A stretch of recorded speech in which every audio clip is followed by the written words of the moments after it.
All right, good afternoon and welcome to our Spotlight on Public Finance series. We're thrilled that you're able to join us this afternoon. Our focus today is the recent amendments to Rule 15c2-12 that were adopted by the Securities and Exchange Commission. The amendments add two new events to the list of events for which obligors on municipal bonds must provide timely notice to the MSRB through the EMA system. As we will discuss, these amendments mark a sea change in the Commission's approach to disclosure in the municipal market. The new amendments mark a significant departure from a regulatory system with continuing disclosure obligations that are focused on the footprint of the offering document. Through these amendments, the Commission now seeks to impose on issuers indirectly what it lacks the authority to do directly. In this case, to establish a system that essentially requires issuers to implement disclosure controls and procedures for monitoring all of their financial obligations. Such monitoring will be required both in connection with the incurrence of a financial obligation and on an ongoing basis as it relates to defaults and other events reflecting financial difficulty. In appropriate circumstances, making disclosure regarding the same to the MSRB within 10 business days. The SEC has made its expectations of issuers and obligated persons and underwriters clear on the need to prepare in advance for these changes.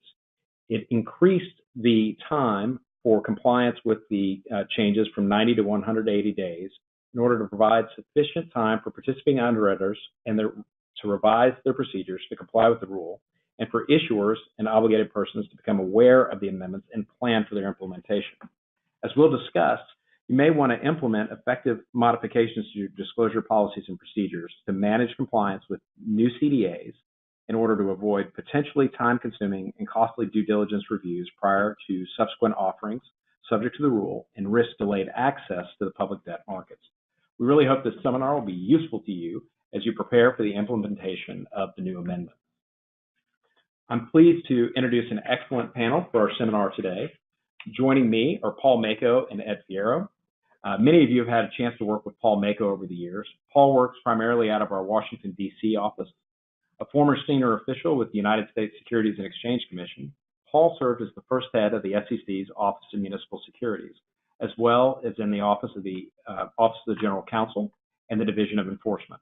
Today, Paul advises clients on disclosure and compliance with federal securities laws and regulations and defends issuers, municipal advisors, and broker-dealers in investigations and enforcement proceedings by the SEC, Department of Justice, FINRA, and State's Attorney General.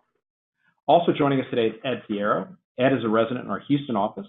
Ed previously served as senior counsel of the director of the SEC's Office of Municipal Securities and as internal counsel to a major investment banking firm. While at the SEC, Ed was responsible for coordinating the SEC's municipal securities activities and administrating the rules pertaining to municipal securities market, including working on an early draft of the amendments that we're going to be discussing today. Ed serves as disclosure counsel and underwriters counsel and assists underwriters and municipal advisors with compliance activities.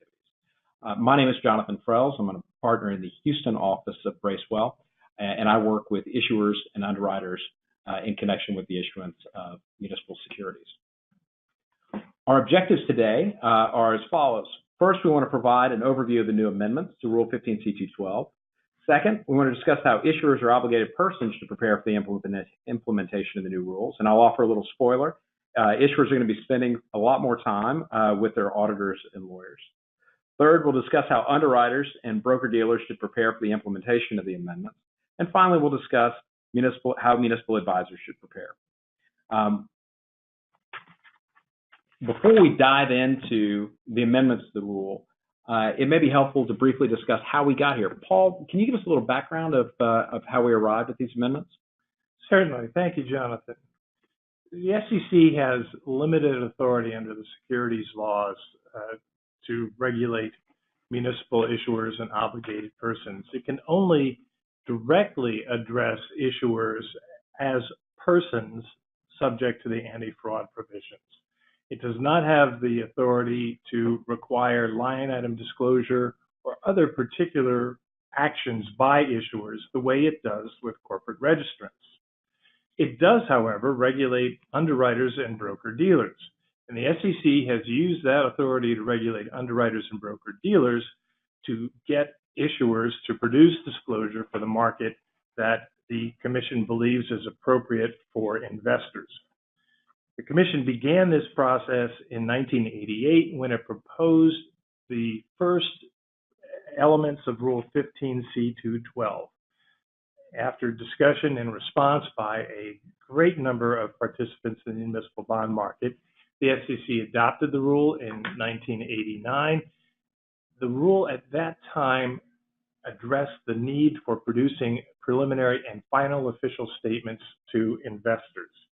That was the original focus of Rule 15c2-12 at a time when, prior to the dawn of the internet, the only way for investors to get information was on paper. Not too long after that, the SEC also became concerned about the availability of information in the secondary market. It addressed that through the amendments in 1994, putting in place a requirement to have issuers provide underwriters with a contract under which the issuer would agree to provide continuing disclosure, annual financial information, and a notice of 11 events. This contract had to be in place, or the issuers couldn't issue bonds because the underwriters were prohibited from underwriting them under the SEC's authority to regulate the underwriters. So a lot of the disclosure that we're going to be talking about today is in the context of that particular contract, the continuing disclosure agreement. In 2008, the SEC returned to modify the rule yet again, this time replacing the system of NERMSers, that is, agencies or entities to which issuers were supposed to send continuing disclosure, with the MSRB's EMMA system. In 2010, following the financial crisis of 2008, based on lessons learned, among other factors, the SEC decided to expand its regulation and the application of Rule 15c2-12 to variable rate demand obligations, and at the same time added 3 new events. We're here again after the SEC determined to engage in rulemaking from pressure of the investment community, particularly analysts and other institutional investors, to get more information about issuers who were engaging in bank loan financing and other types of financing that did not find its way into the disclosure system under the existing requirements of 15c2-12. So we find ourselves addressing 2 new amendments today. So Ed, with that background on how we got here and what the focus of the SEC was in connection with these new amendments, why don't you take us through a new event 15? And when you look at it on its face, it seems pretty clear, but I think it really leaves a lot to unpack. Yeah, thanks, Jonathan. Before I dive into it, I really want to give everyone an understanding of the policy goal behind the rule amendments. And one of the policy goals the SEC had was to increase transparency in the secondary market. And they're doing this by focusing on disclosure that could impact obligated persons' liquidity and overall creditworthiness, or adversely affect on security holders. And those 3 items are peppered throughout the adopting release and the proposing release, and they really hone in on kind of the overarching goal the SEC had. Now, if we look at new item 15, there's really 2 separate prongs here. The first prong, incurrence of a financial obligation of the obligated person. That, when the SEC was drafting this language, they really focused that language on the liquidity or creditworthiness of the obligated person, and that was kind of the trigger for that. The second prong really goes into agreements that affect security holders, and the SEC drafted these separately because there was a concern that while it may be an incurrence of a financial obligation, may be material from a financial perspective, what about provisions or covenants that may harm current existing bondholders? For example, an acceleration provision or super priority provision under the terms of a bank loan. So these 2 items are meant to be analyzed separately, and I think that's kind of how the SEC drafted it. I think one of the big questions is, when does an occurrence occur? The SEC stated in the adoption release that occurrence occurs when the obligation is enforceable against the obligated person. So that's important to remember. And both of these prongs have a materiality qualifier attached to them. And I think I was going to hand it over to Paul to kind of discuss kind of how the SEC treated materiality in the adoption release. Thanks, Ed. Well, again, history is prologue. The SEC received a lot of comments from the municipal market when it proposed these two rules, and with focus on the word material. Most of those comments said, after MCDC, how can we tell what material is? The SEC in the MCDC process approved an awful lot of settlements that to many viewers and observers treated rather granular actions as being material in the context of whether the issuer had failed to abide by its continuing disclosure agreements and disclosing failure in all material respects to honor the undertaking and follow through and disclose that in future offering documents. The SEC came back to that, and in the adopting release, its response takes that type of materiality called MCDC materiality and sets it apart. While it wouldn't give this type of guidance to issuers during the MCDC process, it did so after the fact to set aside its actions in MCDC as something different than the materiality standard that the SEC has dictated in a number of different cases, repeating essentially the same core information that would be important to an investor in making an investment decision. That's what applies to this particular event. That's what applies to the word material when it's used in the context of preparing an offering document. That's what applies to material when you are preparing your annual financial information. It's that material definition that you will find yourselves discussing with your counsel and other advisors as you comply with this rule. Thanks, Paul. I think that's really an important distinction. And also, if you take a look at new Event 15, one of the critical terms that's embedded within the rule text is financial obligation. Paul, do you want to go into what is a financial obligation? Well, and before we go into a financial obligation, I wanted to see if we could drill down on a couple of other items from the definition. One is it keys off of the incurrence of a financial obligation. And you talked about that a financial obligation is considered incurred when it's enforceable against an issuer or an obligated party.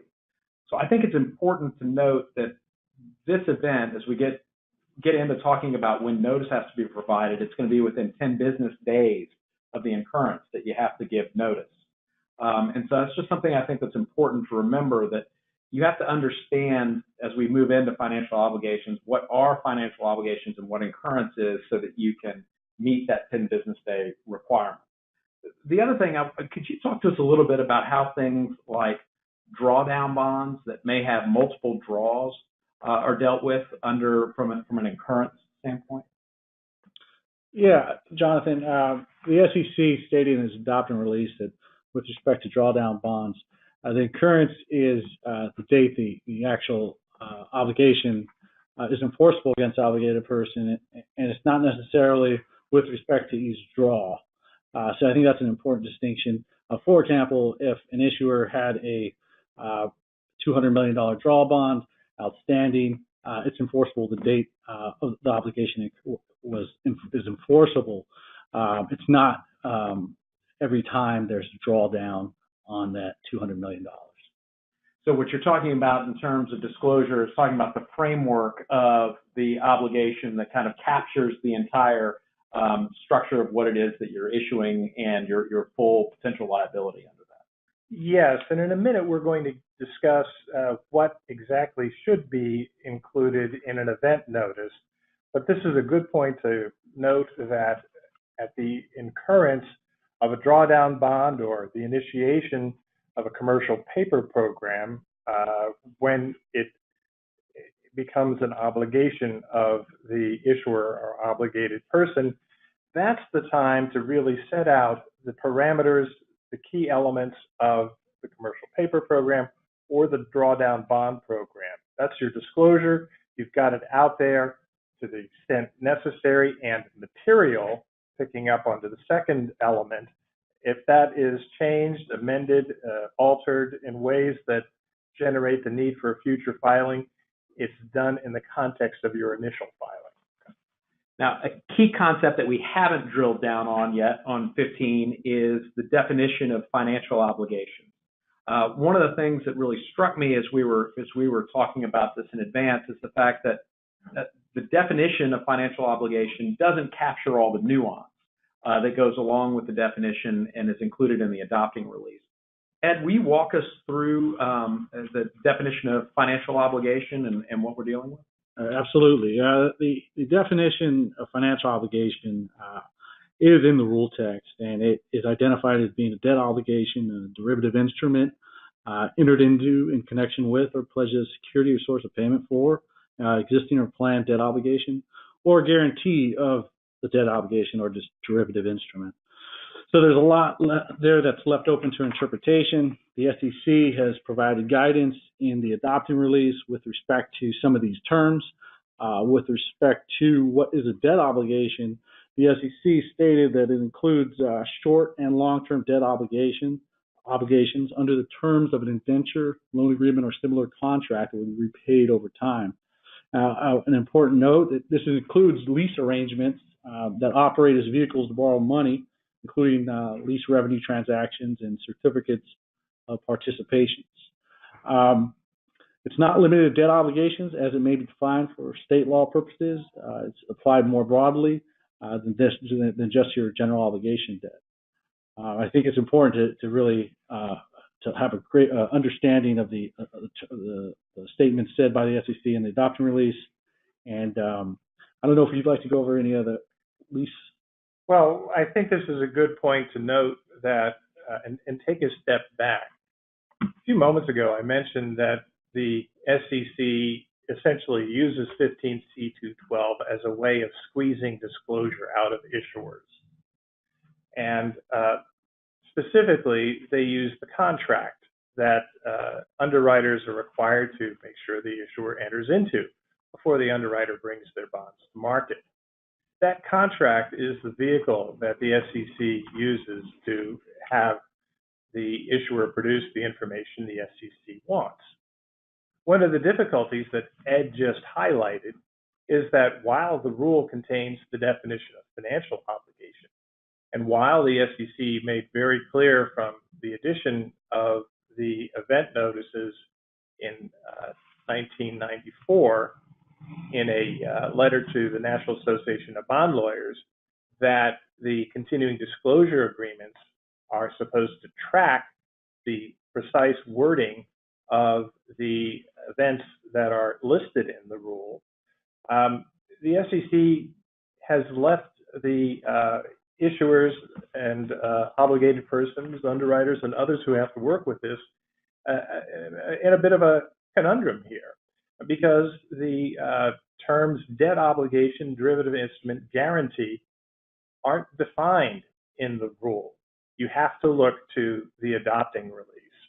And in the adopting release, you can find definitions that might differ from the common use of those terms or the definition of those terms under state law.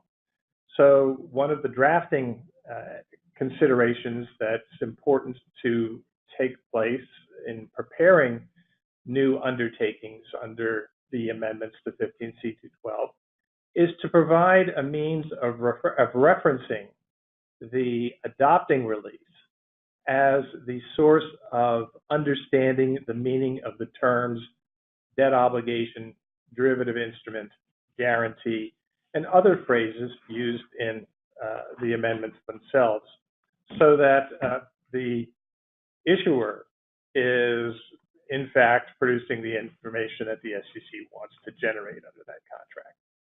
Given those definitions, Paul, are there some practical examples of the types of things that are captured within the definition of derivative instrument, for example? Well, I think the easiest way to look at that is there's the words themselves really give you a kind of a waterfall to go through.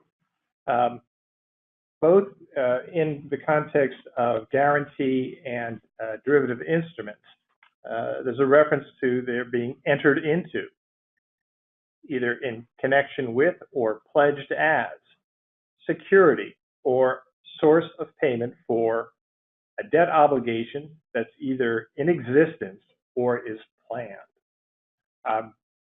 It's going to be one of these things that you find yourself visiting with your counsel on perhaps with relative frequency, depending upon the sophistication of your financing of your needs. Some things that could be caught in the derivative instrument may be, for example, a take-or-pay contract, under which the payments are made with respect to a water system or an electric power facility. In the context of a guarantee, the classic example that springs readily to mind that I think the SEC likely had in its mind was the guarantee by the city of Harrisburg, Pennsylvania, of the solid waste facility that had been constructed. A guarantee that likely was added with a lot of great thought by the city as a way of reducing the interest rate on the bonds issued to finance the solid waste facility. Such facilities generally had a pretty good record of operation, and the likelihood of the obligation becoming a noteworthy item on the balance sheet of the city of Harrisburg never really came into the forefront until the facility was deemed to be beyond repair, and the bonds were accelerated, and the city of Harrisburg suddenly had a $300 million bill immediately due and payable under the guarantee. That's clearly the kind of thing the SEC here had in mind.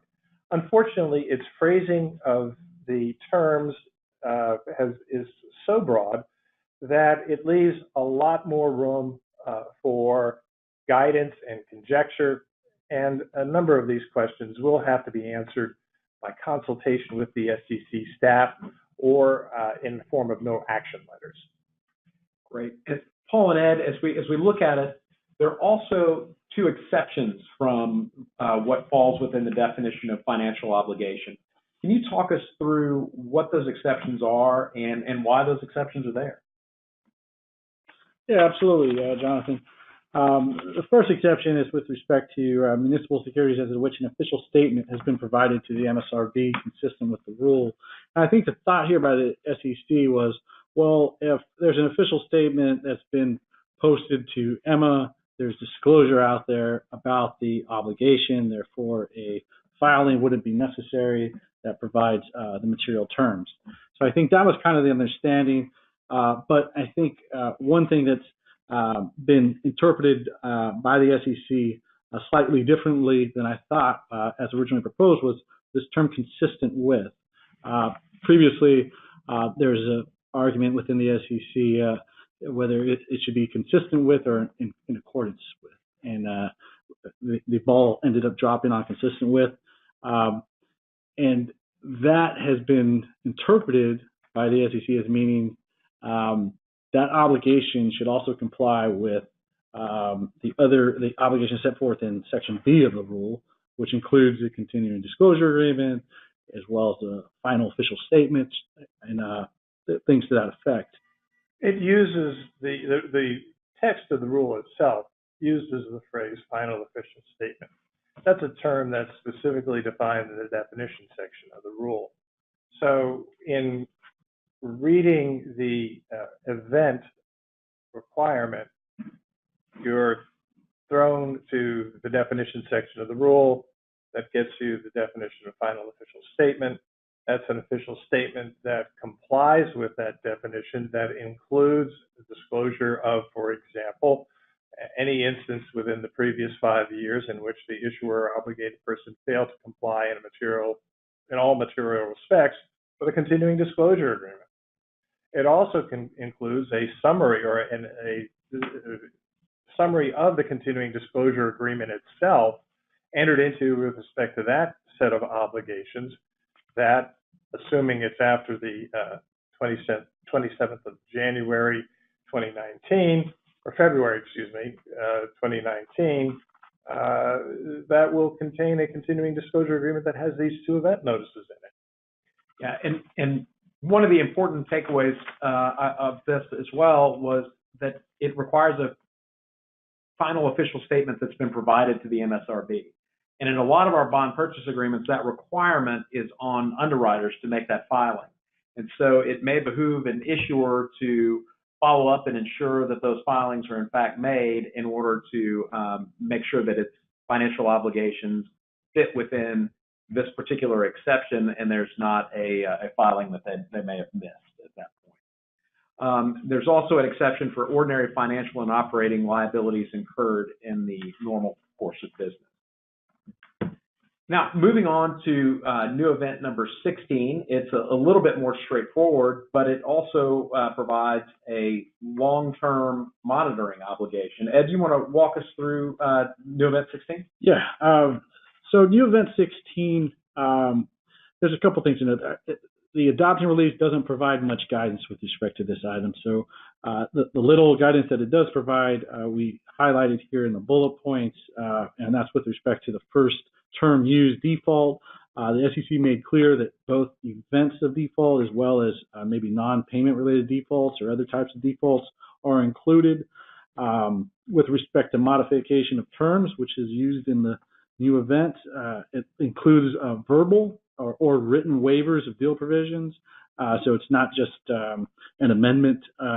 It could be done verbally as a waiver. So I think it's important to kind of understand that the SEC, I think here, was really trying to capture scenarios where an obligated person was reflecting financial difficulties, and they were trying to find ways to alleviate that difficulty. What is interesting here, I think, is the qualifier. The SEC uses reflect financial difficulties as opposed to materiality, which is used in item 15.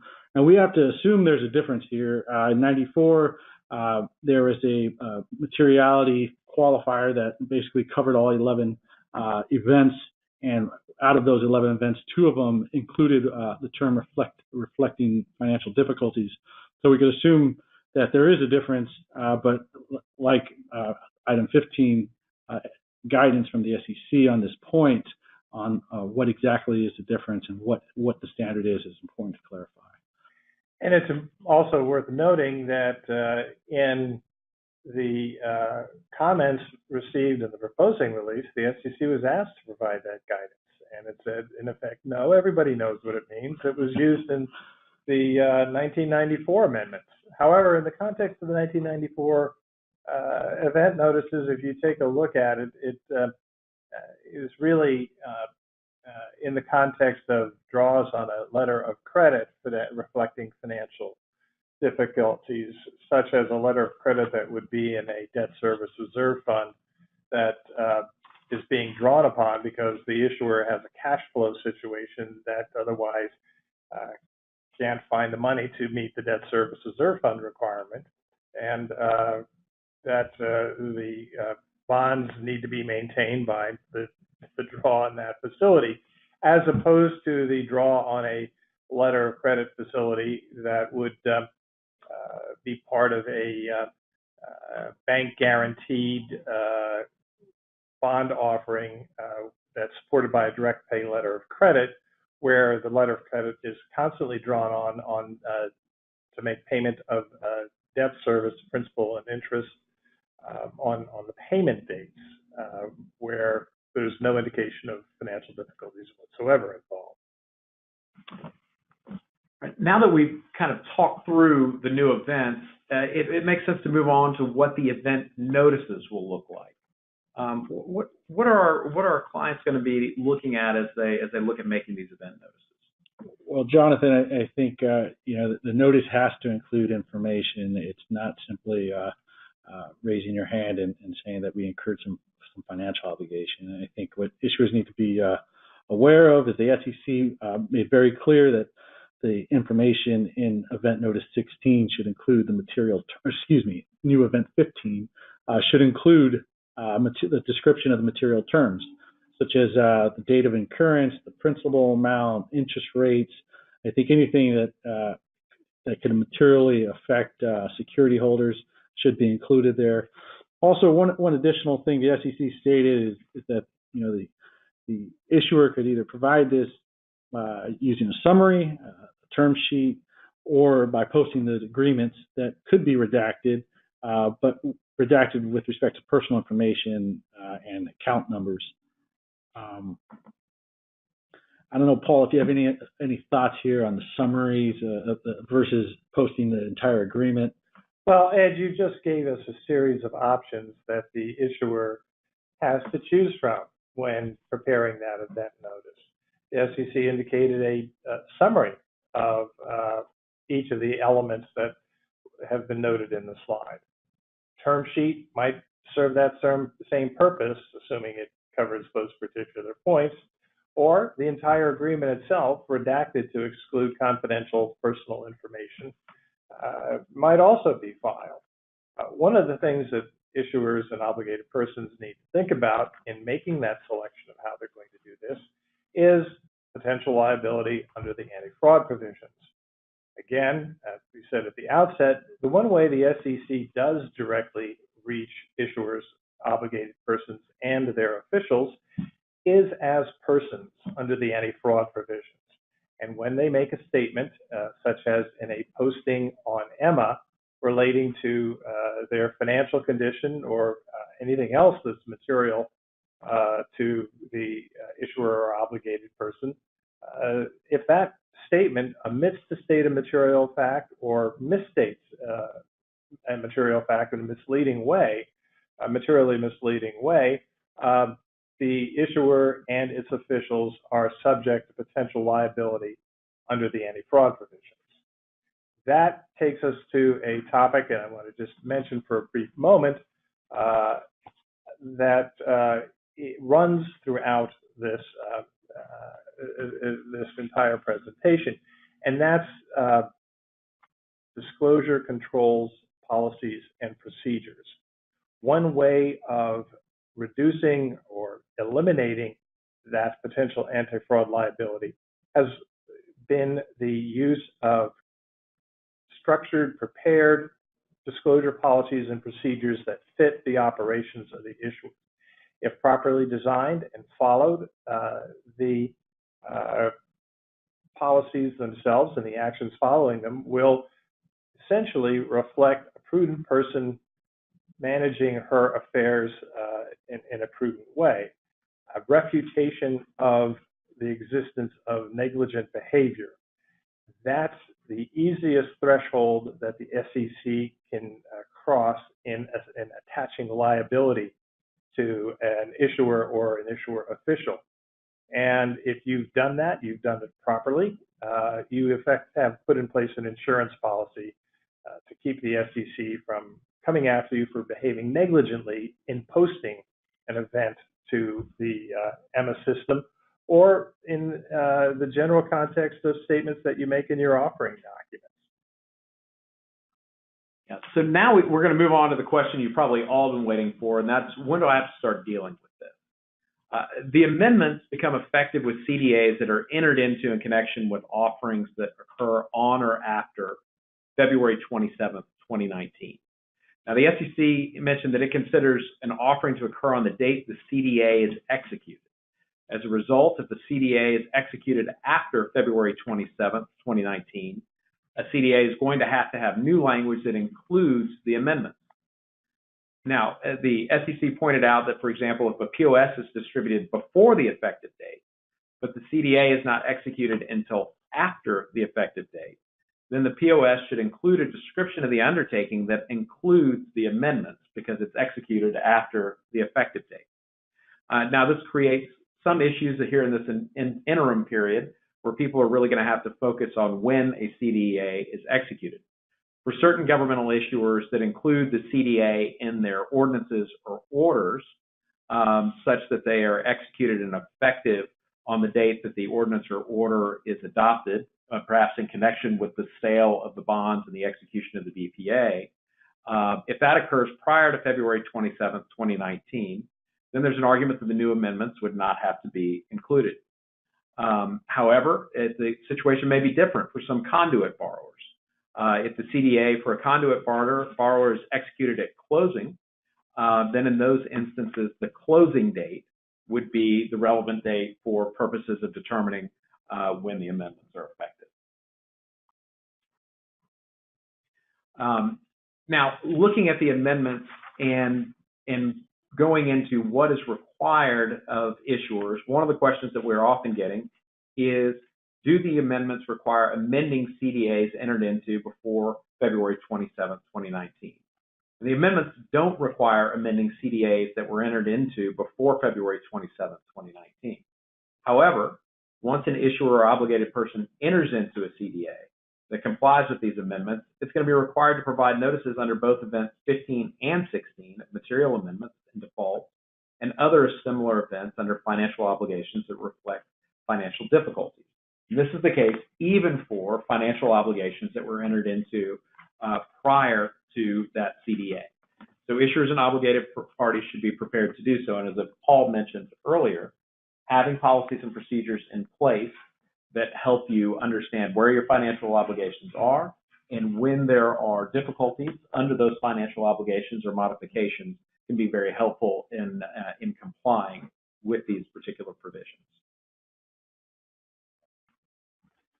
Now, we've gone through the rule and talked about some of the requirements are, but I think it's very helpful for those listening to have some practical ideas about what they can do to help prepare for these new amendments. For example, GFOA has been really out front in recommending an approach that issuers can use for these preparations. I wanted to see just what can y'all tell us after reviewing some of those recommendations and looking at what's happening in the market about what issuers and obligated persons can do to prepare.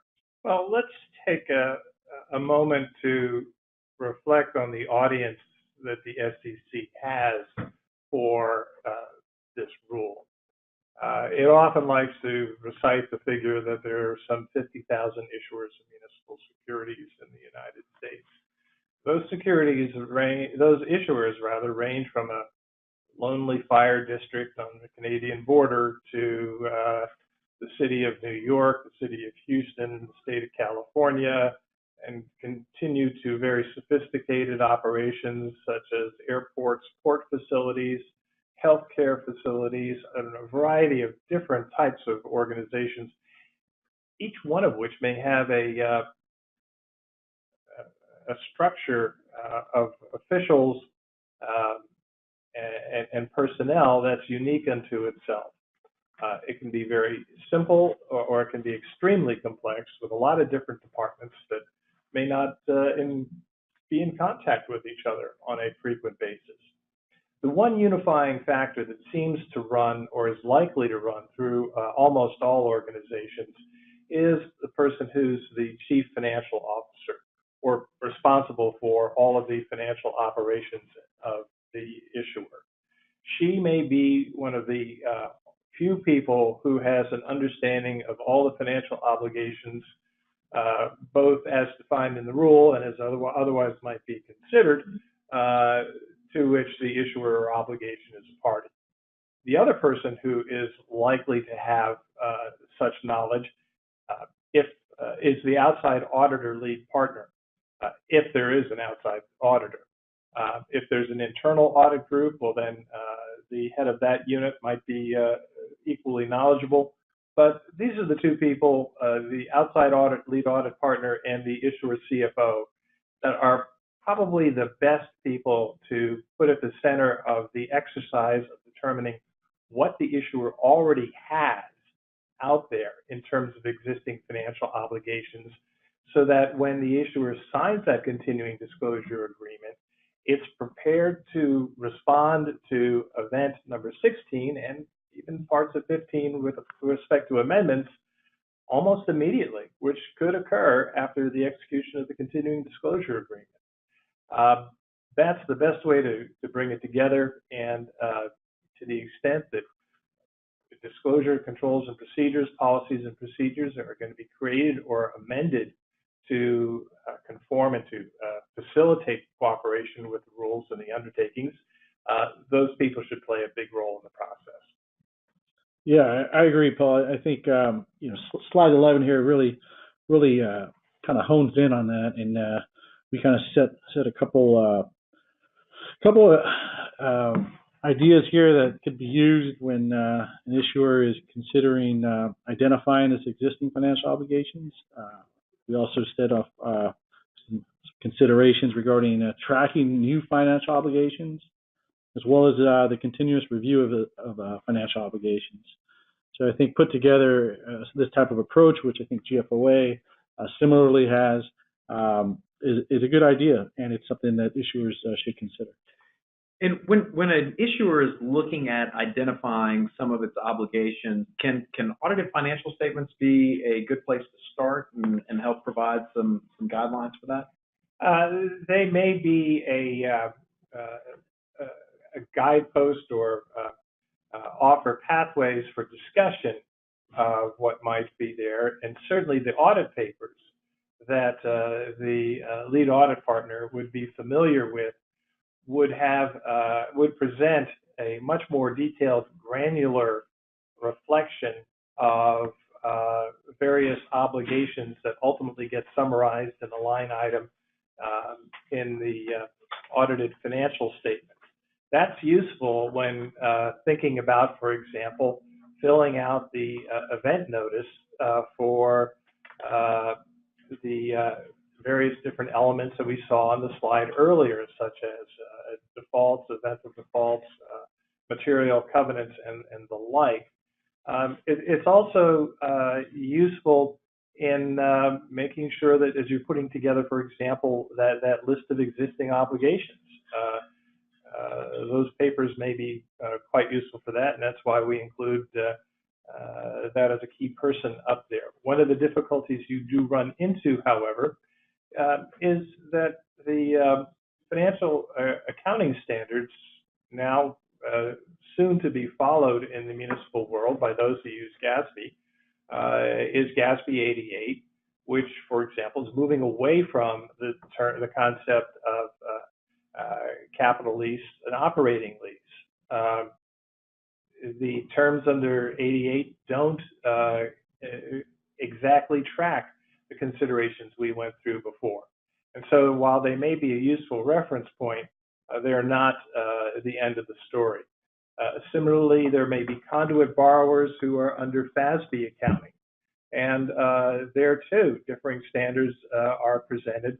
So that reconciliation process is something that, unfortunately, issuers and obligated persons are going to need to go through with their auditors and their counsel from time to time to make sure that their reporting is accurate.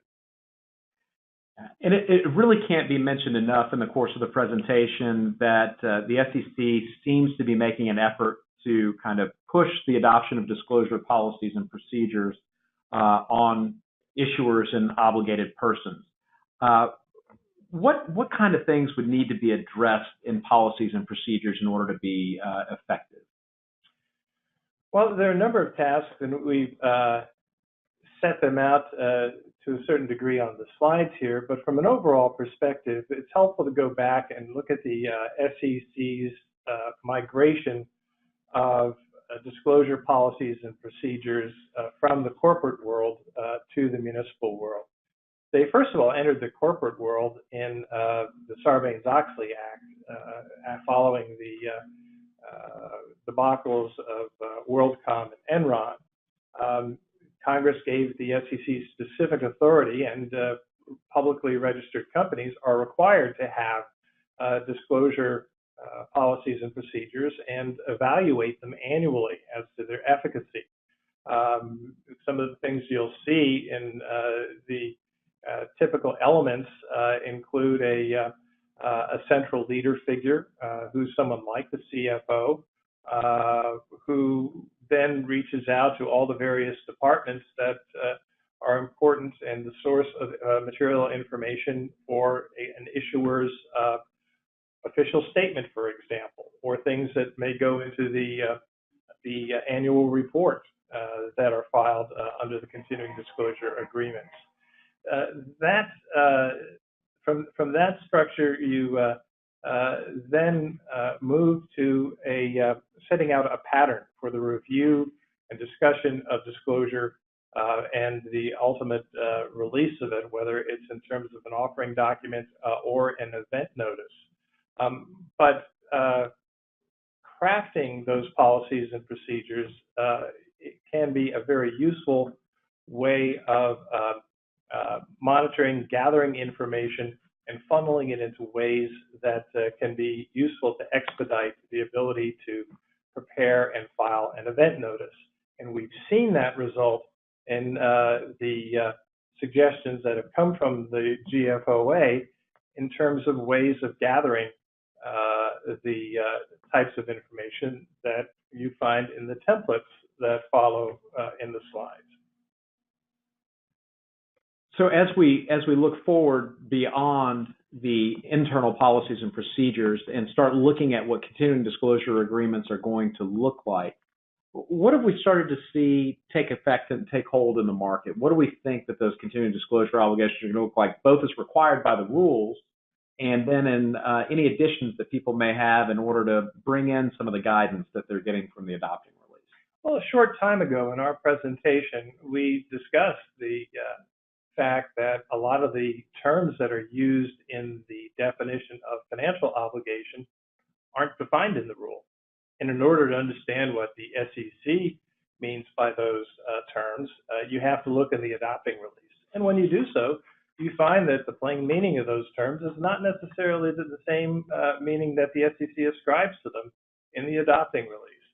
So if the desire is to have a continuing disclosure agreement that produces the information that the SEC wants to have out there, and that underwriters are going to feel comfortable with as one that meets the requirement that that CDA be present before they underwrite the bonds, it makes sense to have in the continuing disclosure agreement a reference that at least makes clear that the definition of financial obligation, or first of all, include that definition into the, as well as the events, but make it very clear that the terms used in the definition of financial obligation have the meanings ascribed to them in the adopting release. Once we've entered into a new CDA with new events 15 and 16, what can we expect to see from underwriters? And then this may also go back to the discussion that we had on policies and procedures. How might policies and procedures be important in the issuance process as well? Well, back in the 2010 amendments, you recall the slide at the very beginning of this presentation, we noted that the SEC expanded the event notices at that time, but at the time it also expanded or reiterated and made a few additions to the interpretation of underwriter responsibilities that was articulated very early on in 1988-89 when the SEC first touched on 15c2-12 and underwriter responsibilities. And it said that in forming a reasonable basis for belief in the presence of a continuing disclosure agreement and belief that the issuer can comply with that agreement, this is in 2010, the SEC said, well, the underwriter can look to disclosure policies and procedures that the issuer had adopted that reasonably will generate compliance with the undertaking. That's a very long-winded way of saying if the issuer or obligated person has disclosure policies and procedures and can show an underwriter the types of information that the GFOA has suggested in its templates, the underwriter can have a relatively short amount of due diligence inquiry into the the issuer's compliance and ability to comply with those undertakings. Now, take away for a moment the existence of those templates and the existence of disclosure policies and procedures, and consider the amount of time and effort that the underwriters will have to go through and put the issuer, its officials, its counsel, and its advisor through in generating the same level of comfort for the underwriter that it achieves when it looks at the procedures and sees that they're being carried out by a series of files of the types of templates that have been completed. Obviously, that's going to save a lot of time and money for everyone involved and expedite the ability of the issuer to get to market. So as we mentioned earlier, the GFOA has taken a really active role in proposing some recommendations for preparing and implementing the new amendments. Can you all walk us through some of their recommendations, which should actually follow some of the discussions we've just had? Yeah, I'd be happy to, Jonathan. The GFOA's recommendation really is similar to what we discussed earlier as far as identifying existing obligations and keeping kind of a spreadsheet database, let's just say a master list of all your financial obligations. And I think the GFOA has set forth a process to basically do this. In addition to advising that they work with legal counsel, I think the GFOA has created a master list or tracking document, which it's basically a template that includes internal tracking of financial obligations. And we think this is a helpful tool, and it's come out from GFOA, which is it's an independent organization that represents the finance officers throughout the United States. The template is important, and it identifies, it has space here to identify bank loans as well as capital leases. But I think one of the more important things here is to understand that this isn't something that may not be. It's something that you can modify, whether you're a large issuer, whether you're a small issuer. I think you could tailor the template to fit and structure around your needs. Yeah, and we talked earlier about what the notice provisions might look like, or when you provide notice under some of the events. And some of the items that were identified in the adopting release by the SEC were things like the date of incurrence, principal amount, maturity, amortization, interest rates, default rates, those types of things. It seems like if you had in your template that type of information, that's something that could also be helpful to you as an issuer. Absolutely, and you can point those out in the adoption release, which is it's terrific. I think the GFOA put this together. Great. And as we now move on from issuers and obligated persons, underwriters and broker-dealers are also going to have to deal with the implementation of the rule. Paul, you talked to us a little bit about some of the unique issues that underwriters and broker-dealers face. Sure, Jonathan. As mentioned just a few minutes ago, underwriters have an obligation to form a reasonable basis for belief in the accuracy of key representations made in the offering document. That includes, among other things, they've got a summary of the continuing disclosure agreement. That's part of the requirement of being a final official statement as defined in Rule 15c2-12. In forming their reasonable basis for belief that the issuer is going to be able to comply with its undertakings, we walk through. They can either look at a set of policies and procedures and mechanics put in place along the lines of contemplated by the GFOA, and records formed and prepared over time that illustrate the application of those policies, or it can do it from scratch.